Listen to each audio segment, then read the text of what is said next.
संकाय एवं विषयों की समझ में और ऐसे शिक्षण शास्त्र में हम योजना विधि पढ़ रहे थे।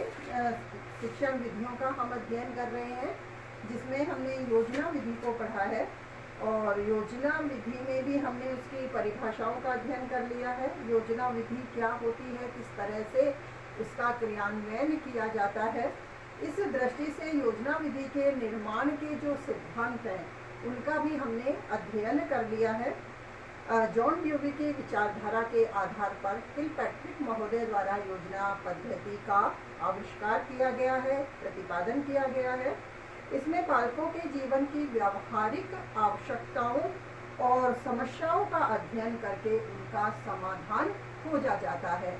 यह सब हमने पढ़ लिया था कि इस विधि में किस तरह से छात्र हैं वो योजना का चुनाव करते हैं और शिक्षक समय समय पर उनका मार्गदर्शन करते रहते हैं और छात्र सामूहिक रूप से योजना पर अध्ययन करते हैं और निष्कर्ष निकालते हैं।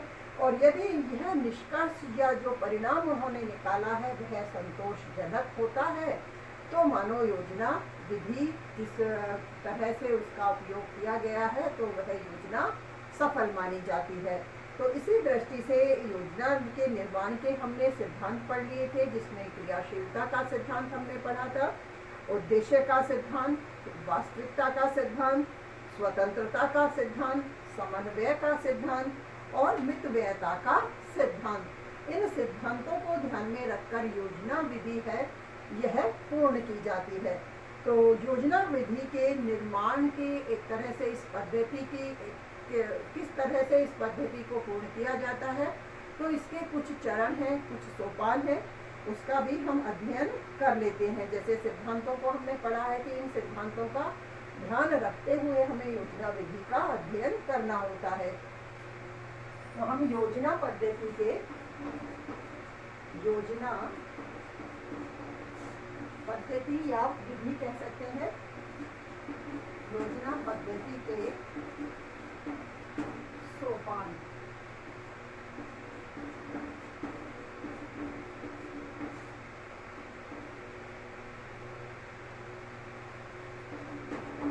इनका अध्ययन कर लेते हैं। जैसे हमने योजना पद्धति में बात की है कि एक तरह से विद्यार्थी हैं, किसी न किसी समस्या पर कार्य करते हैं सामूहिक रूप से और उस समस्या का समाधान ढूंढते हैं। तो सर्वप्रथम योजना पद्धति का जो चरण है, सोपान है, वो क्या रहेगा? किसी न किसी प्रकार की समस्या को उत्पन्न करना, यानी कोई भी प्रॉब्लम क्रिएट करना कि किस तरह की प्रॉब्लम पर हमें यह कार्य करना है। तो इस तरह से इसमें जो प्रथम चरण है वह क्या है? समस्या उत्पन्न करना।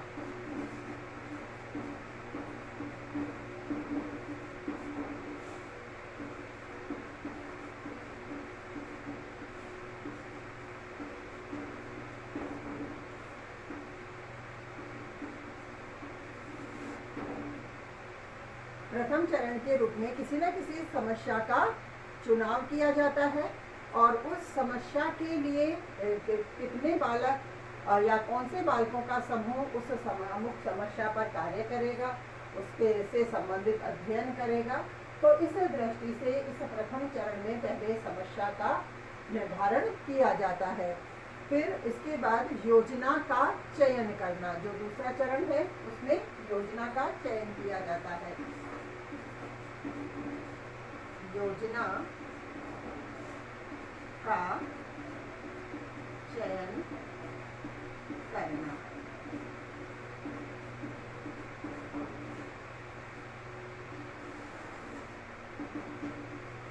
किसी भी कार्य को क्रियान्वित करने के लिए किसी न किसी प्रकार की प्लानिंग या योजना की आवश्यकता होती है।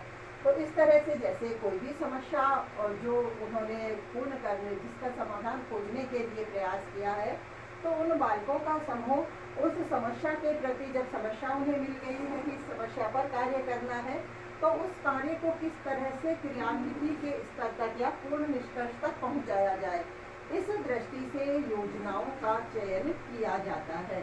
तो दूसरे चरण के रूप में किस तरह की योजनाओं का चयन किया जाना है तो इसका निर्धारण हम दूसरे चरण के अंतर्गत रखते हैं। फिर इसके बाद है उद्देश्यों का निर्धारण करना।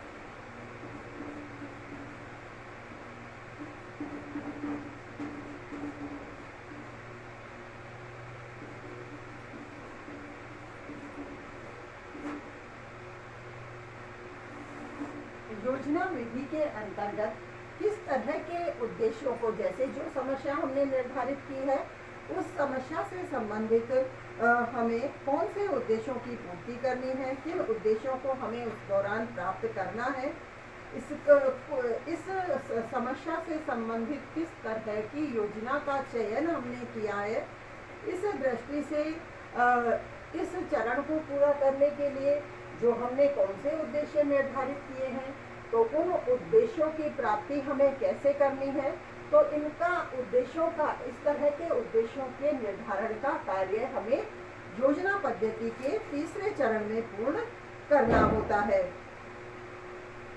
इस तरह का, जैसे किसी भी कार्य को पूर्ण करने के लिए योजना बनाई जाती है, तो उस योजना का कार्यक्रम पूर्ण करने के लिए फिर किन उद्देश्यों की प्राप्ति के लिए उस कार्य को पूरा करना है, इस तरह के उद्देश्यों का निर्धारण किया जाता है।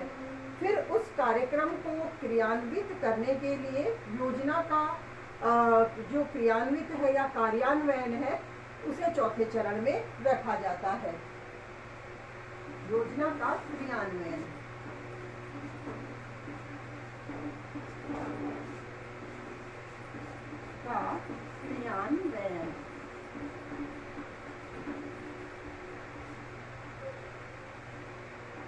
जो भी निर्धारण कर लिया है हमने कार्यों का, तो इस कार्यों के आधार पर अब उस योजना को जो हमने निर्धारित किया है, उद्देश्यों को भी निर्धारित कर लिया है, उसका क्रियान्वयन हम चौथे चरण में रखते हैं। उस योजना पर कार्य जो बालकों का समूह है उस योजना पर कार्य करना प्रारंभ करता है।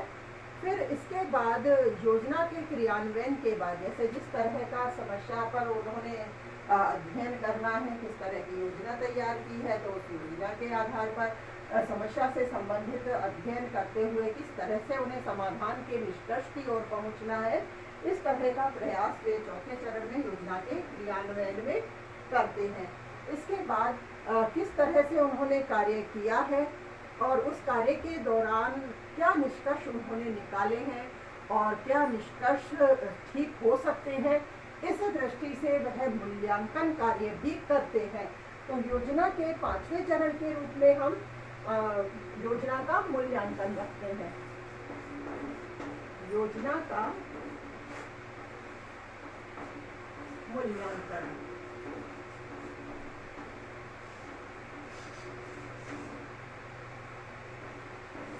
इस तरह से पांचवें चरण में उनके द्वारा क्रियान्वित किए गए समस्त कार्य हैं, जिनसे जो निष्कर्ष निकाले गए हैं, उनका मूल्यांकन वह पांचवें चरण के अंतर्गत करते हैं। उनमें आने वाली कमी दोष हैं उनको भी दूर कर लेते हैं, कहीं उन्हें प्रयास करके उसमें कहीं सुधार की आवश्यकता होती है तो और सुधार कर लेते हैं मूल्यांकन के दौरान। फिर इसके बाद समस्त जो पांचों चरण हैं ये पूरे हो जाते हैं, तो छठे चरण के रूप में जो योजना की लिखित रिपोर्ट है कि किस तरह से जो परिणाम उन्होंने प्राप्त किए हैं, जो भी निष्कर्ष निकाला है, उसको लिख करके लिखित रिपोर्ट के रूप में प्रस्तुत करते हैं। योजना की लिखित रिपोर्ट,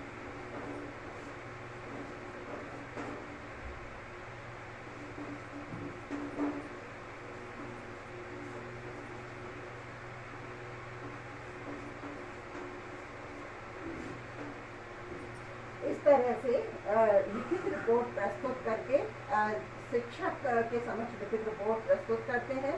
इस दौरान योजना विधि के दौरान बालक किस तरह से परिणाम प्राप्ति में सक्षम हुए हैं या नहीं हुए हैं, क्या योजना जो जिस समस्या के लिए उन्हें बनाने को दी गई है उससे संबंधित क्या सही समाधान वह ढूंढ पाए हैं, इसका निर्धारण फिर शिक्षक उनके जो परिणाम प्राप्त हुए हैं उनके आधार पर निर्णय दिया जाता है।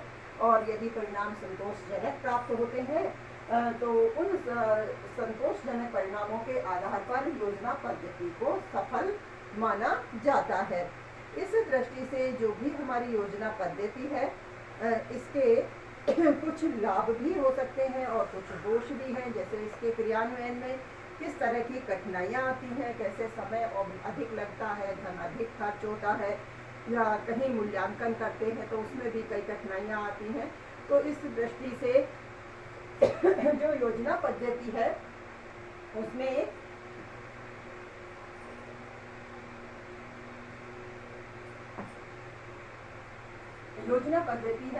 कहीं कुछ इसके लाभ भी हैं, कुछ दोष भी हैं। तो जो योजना पद्धति के लाभ और दोष हैं उनका भी हम अध्ययन कर लेते हैं। योजना पद्धति के लाभ लिख लेते हैं।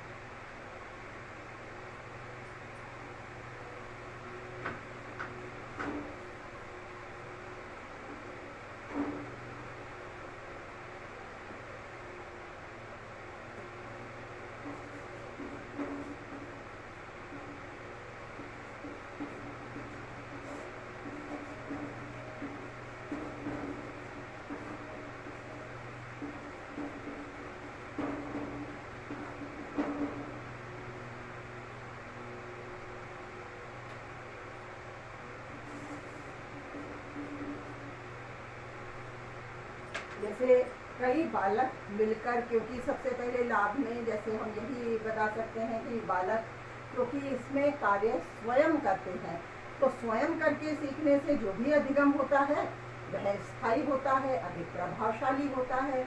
तो इस तरह के कार्यों को हम योजना पद्धति के लाभ में बता सकते हैं।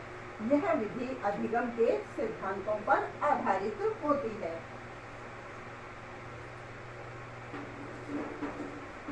यह विधि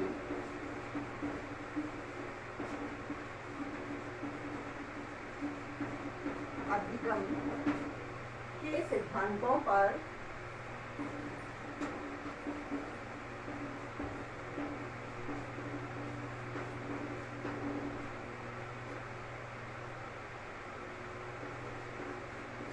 आधारित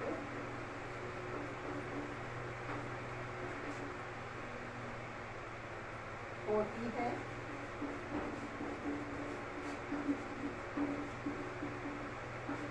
बालक स्वयं करके सीखते हैं, तो मनोविज्ञान के अंतर्गत बालकों को ही क्रिएटिव रखना यानी क्रियान्वित रखने का प्रयास किया जाता है। इसलिए यह भी कह सकते हैं कि यह मनोवैज्ञानिक विधि है।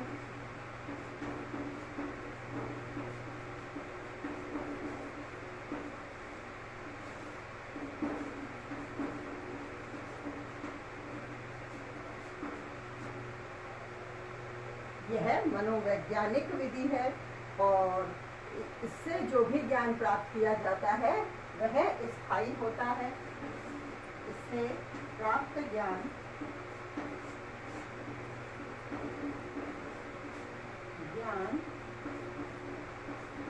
स्थायी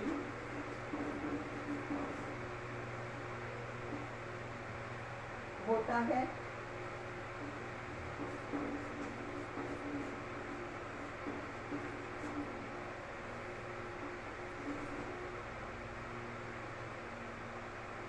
योजना विधि में छात्र स्वयं का मूल्यांकन करके स्वयं का विकास भी करते हैं। जैसे हमने 5वें चरण के रूप में योजना पद्धति में लिखा था कि बालक योजना का मूल्यांकन भी करते हैं। तो यहाँ क्योंकि कार्य भी स्वयं करते हैं, वो योजना भी स्वयं बनाते हैं।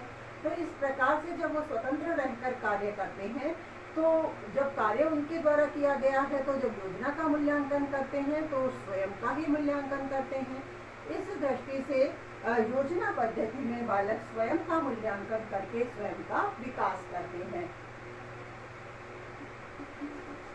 इस विधि में बालक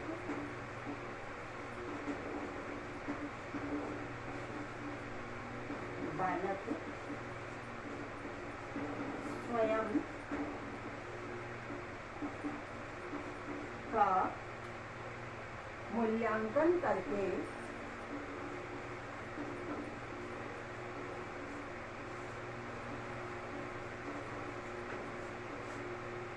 स्वयं का विकास करते हैं।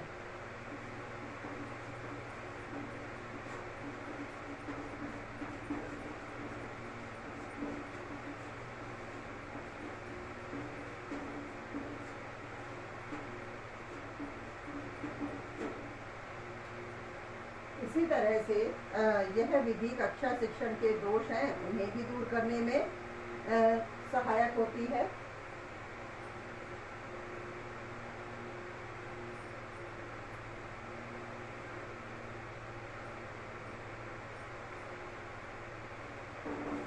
यह विधि कक्षा शिक्षण के दोषों को दूर करने में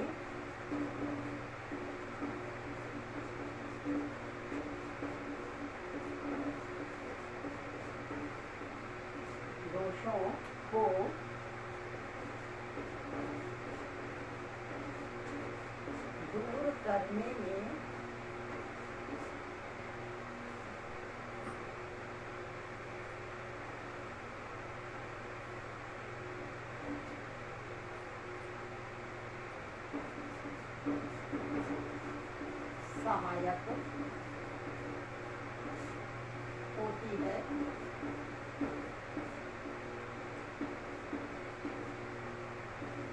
साथ ही जैसे बालक इसमें स्वाभाविक रूप से साथ मिलकर कार्य करते हैं, सामूहिक रूप में कार्य करते हैं, तो उनमें एक दूसरे में सहयोग की भावना विकसित होती है, या कहें कि सामाजिकता की भावना का विकास होता है। तो यह विधि बालकों में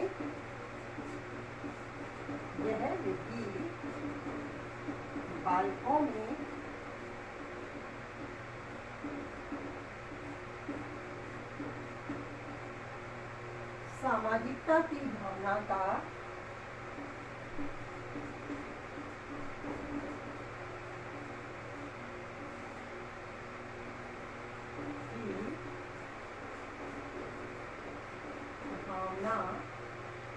का विकास करती है।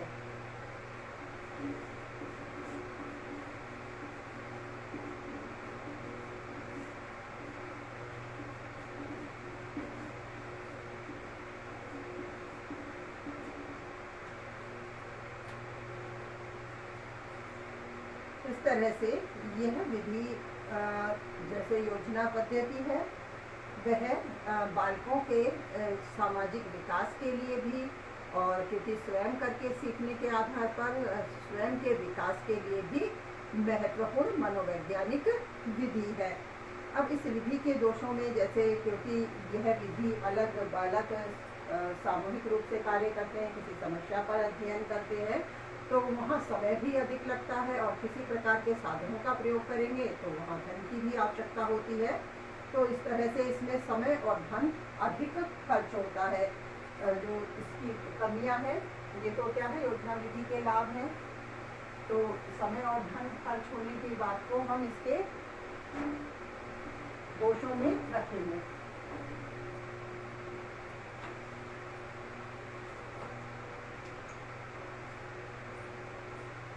योजना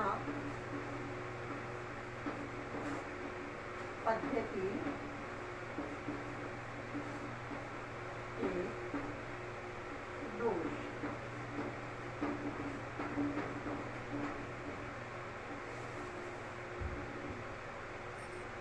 जैसे इस पद्धति में या इस विधि में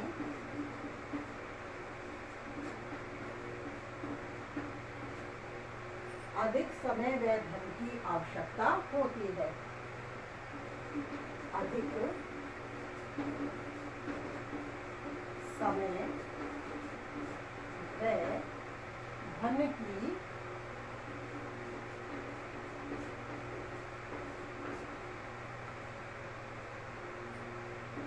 आवश्यकता होती है।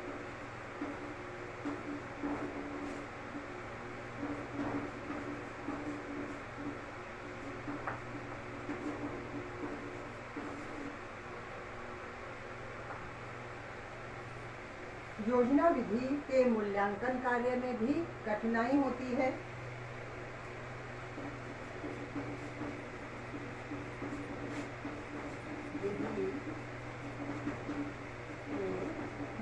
मूल्यांकन कार्य में कठिनाई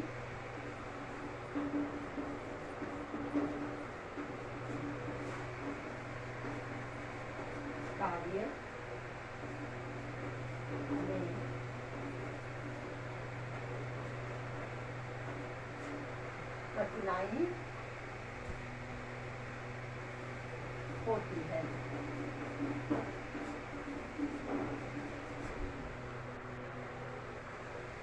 इस विधि के द्वारा किसी भी विषय पर गहनता से अध्ययन संभव नहीं हो पाता है। इस विधि द्वारा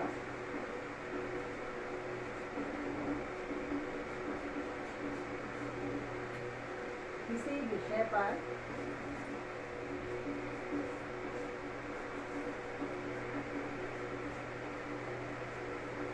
गहनता से अध्ययन संभव नहीं है।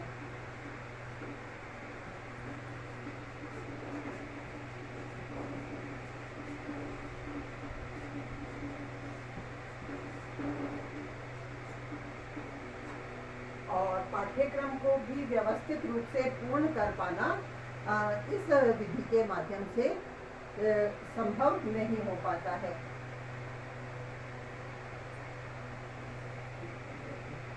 पाठ्यक्रम को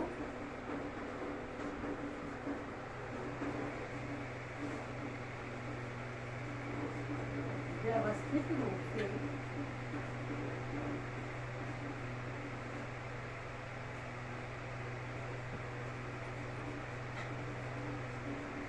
समाप्त करना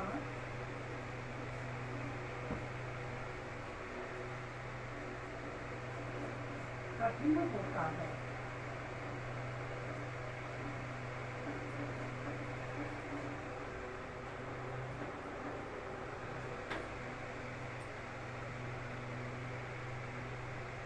जैसे योजना पद्धति के हमने कुछ लाभ पढ़े हैं और कुछ दोष भी पढ़े हैं।